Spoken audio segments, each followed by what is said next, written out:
questions. So whoever would like to ask a question, come to the mic, or if you just yes, you form a line on the mic, and then that is the end of the session. Thank you. Thank you so much for such a important sharing of such an important subject. I just have a question. I know recently Ahmad Mugniya was assassinated in Damascus in a closed compound. Surprising that the American news media didn't, discuss this or deal with it to any great degree. But we've seen people accuse Israel. Hassan Nasrallah immediately says the Shin Bet did it, and others are even say maybe Iran or Saudi Arabia may have had a point at it. But my question is really, is there now forming a greater alliance between Sunni and Shia and the radical Islam, and what would the career of someone like Ahmad Mugniya teach us? How did he die, and is he a part of this alliance between radical Muslims that goes against traditional divisions between Salafi and Shia and Iran and Saudi Arabia that seem to be really the two forces opposing each other, and yet seem to have some common goals? Can they overcome their differences to really achieve the common goals that they want? Thank you. The question refers to a Lebanese national by the name of Ahmad Mugniya. He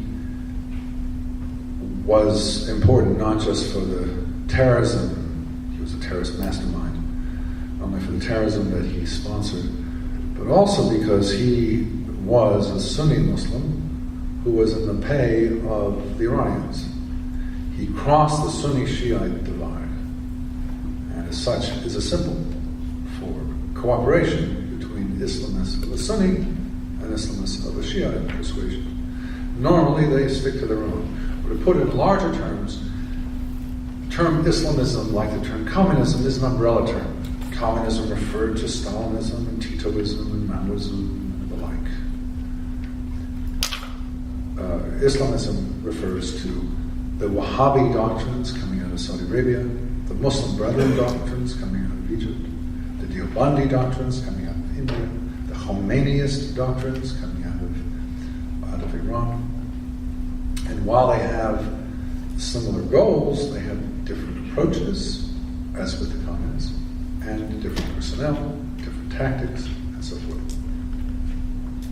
And so the striking thing about, on the Sunni side, because the Saudis have such great means, they have more or less swallowed up these formally autonomous movements in Egypt, India, and elsewhere. And the other great tradition now is the Shiite one coming out of Iran. And Mugniya pointed to cooperation between the two sides. And he, as the questioner pointed out, was assassinated a few months ago in Syria. We don't know who it was. Of course, it was said by many to have been an Israeli operation, which it might have been, but it also could have been a Syrian operation. The Syrians are very devious, have a very devious government, and who knows if they didn't murder one of their own allies. Stranger things have happened, or some third force. He symbolized this cooperation, and it's not unique. For example, the Iranian government was caught some years ago sending arms to Hamas. The Iranian Shiite government sending arms to the Sunni movement of Hamas. I tend to think that the Sunni-Shia division is not that important. The really critical one here is between Islamist and non-Islamist. And the Islamists, although they have these different backgrounds religiously and different operations, do find it tempting to work together because they have a lot in common. And Mugniya is their symbol. And I think the Iranians have given support to Al-Qaeda, and the division between Sunni and Shia here is not an absolute one. It's not easy for them to cooperate, but they do. The really big division is not Sunni-Shi'i, it is Islamist, non-Islamist. Dr. Pipes, here in Tulsa, we have a situation. A Pakistani Muslim named Jamal Mifta wrote an op-ed in the local paper condemning terrorism in the name of Islam. And for his trouble, he was harassed, accused of being anti-Muslim, and expelled from the mosque of the Islamic Society of Tulsa, which is owned by the North American Islamic Trust. And in fact, the executive director of NAIT is a leader in the mosque here in Tulsa. My question is, given the infiltration or the expansion of Wahhabi influence over the Muslim infrastructure in America, are there non-Wahhabi, non-Islamist Muslim organizations that are present in the U.S. to provide support for moderate Muslims like Mr. Mifta? If you could later give me his name, I'd be appreciated. At a talk for the State Department in 1999, a Sufi leader opined that 80% of the mosques in the United States are controlled by the extremists. And for saying that, he was ostracized. He would walk into a room and that 80% would walk out. And he, as a result, has gone silent. He doesn't talk about his issues anymore. His name is Kabani. I think 80% is a reasonable figure. It implies there are 20% of mosques and other institutions that are not radicalized. So yeah, there is some hope. There are some institutions, there are some individuals. But the problem is, you refer to the North American Islamic Trust. It's an offshoot of the Saudi financial juggernaut, which got started in the United States as early as 1962 with the establishment of the Muslim Student Association, which is now on hundreds of campuses, or over 100 campuses. It had spin-offs here and there, Islamic Society of North America, and others. And all the funding, well, not all the funding, the great preponderance of funding is in their hands, in part coming from the Persian Gulf, in part domestic. It's very hard for the moderate groups to find a foothold, to raise money, to present themselves as authentic spokesmen, when the field has been filled by the Islamists, who, whether it be on the level of professional organizations, youth organizations, women's organizations, legal organizations, student organizations, defense organizations, religious organizations, and so forth, have filled the gap. The Islamic Society of North America holds a conference every year in Chicago. It gets some 40,000 people to McCormick Place. Huge building. Hard to compete with that. So yes, they do exist, but they're starting out 45 years later, and it's hard. They're nowhere near as powerful. I myself have helped to found one small organization called the Center for Islamic Pluralism, based in Washington, and it's doing a nice job. It's getting some traction, but my basic role is to help find it funding, because Muslims are not funding it. It's coming from outside the Muslim community, which is not, in the long term, sustainable. It needs to have internal funding. So it's a challenge. Possible, but it's a challenge. And therefore, you mentioned a name, and I want to take it down, because it's important to know who's out there and to help them, to celebrate them, to support them. For example, there are a number of government benefits. Opening a session, a day of the House or the Senate,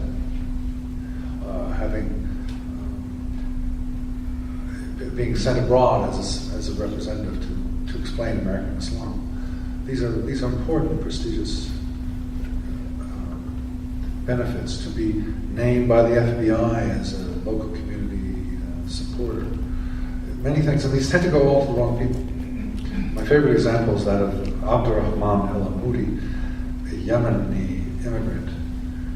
al-Moody was the face of the Islamic establishment in Washington for a decade or so, the 1990s mostly. You can see pictures of him with both Clintons in the White House. He was sent 6 times abroad by the State Department. He founded the organization that vetted the Muslim chaplains in the Department of Defense. He organized the celebratory Ramadan breaking of the fast dinners at the Capitol. And now he's spent 23 years in jail on terrorism. He pleaded guilty to terrorism and other charges. I'm sorry, he pleaded guilty to a whole range of charges, none of which were exactly terrorism, but the import of it was terrorism. I want to be very, very careful. John? Yeah, I communicated about Mr. Miftah. You put me in touch with Stephen Schwartz at the Center for Islamic Pluralism. They aided him. He's now being aided by the Mountain Defense Legal Fund in filing suit against the Islamic Society of Tulsa. So he's filing suit, and several local lawyers are helping him sub rosa. So you do know about him. It's a big country, it's hard to keep track of every city. I have 3 kind of comments, but I have the main questions. The last question I really want you to answer. But you can answer all if you want to. 10 to 15% of Muslims, you said, were. I'm kind of wondering where you got that figure. Why, for some reason, 10 to 15% of them are in that persuasion. Second one is you didn't actually mention the term Wahhabi Muslim or it came up 2 questions ago. I was wondering why you didn't bring that up during. I mean, if I'm correct, I believe that's really the major philosophy of Islam that characterizes all the different things that you're saying. Saudi Arabia was mentioned. I feel like it is interesting that we talk about radical Islam, Islamists, but we generally don't mention Saudi Arabia at all because obviously we're a huge supporter of them. I mean, not really a supporter, a business partner. But the question I really want you to answer is why there has been almost no discussion of the reasoning behind, certainly I lived in previously, the reasoning was given that they hate freedom. But now, as you've mentioned multiple times, this strengthening of this Islamist movement, I feel like, while you've addressed a lot of things that we should do and should think about, one of the things that I think is drastically absent is that is why these movements and why these things happen, where the history came from. Why do they hate us so much? I'd like to hear your answer. Well, the first, I keep a blog, which I note down opinion polls and votes and so forth. And the numbers are quite inconsistent. And so it's hard to give anything too precise, but I think this is as good an estimate as any. It's called, it's on my website, danielpipes.org, and it's how many Islamists, what is the percentage of Islamists, something like that. Look up the name Yankelovich. Daniel Yankelovich, I remember he had one of those polls, and you'll see it. It is an estimate, and it varies from one place to another. Second, why did I mention Saudi Arabia? Well, I mentioned Turkey because I think Turkey is much more the way of the future than Saudi Arabia. Saudi Arabia is a unique place in many ways. Its Islamist movement is 250 years old. It's not going to be replicated anyplace else. The combination of an Islamist movement dating to the 1750s, control of Mecca and Medina, and hundreds of billions of oil revenue are leading to, and being the birthplace of the Prophet, lead to a very special combination of circumstances. Whereas Turkey, the Turkish model, is potentially replicated anywhere. And therefore I talk about Turkey, Rome, and Saudi Arabia. And by the way, I mentioned my website. I should have a sign-up sheet somewhere outside. If you'd like to receive my emails, they go about once a week. My writings, I have a column on these and other subjects, mostly Middle Eastern, but not exclusively. And you're welcome to receive it gratis, and there's a sign-up sheet inside. Your final question. Sum it up in one sentence. Yeah, why don't we ever talk about why they hate us? Why they hate us. Well, we did initially after 9/11. They hate our freedom and so forth. But I don't think it matters whether we're free or not free. The United States stands out because it's seen as the leader of the non-Muslim world.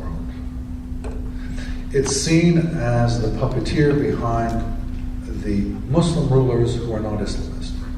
Mubarak, Hosni Mubarak would be a perfect example of a Muslim leader who is seen as a puppet of ours. And therefore, many Islamists argue, if you want to have a change in the Muslim world, you must first have a change in the United States. Now, the ideal would be a Muslim government here that's a little bit distant. So the next best thing is a president who doesn't exert American power, such as we might have in a few months. And were that to happen, then the hostility would go down.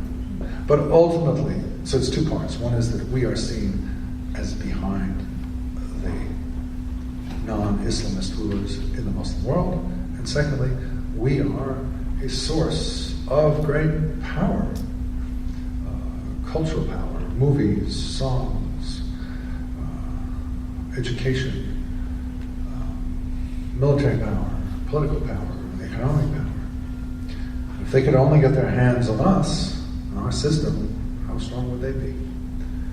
It's not that they hate us particularly, it's they want to change. They want to change it. They want what we have. They don't want to destroy it. They don't want to eliminate what we have. They want to take it over.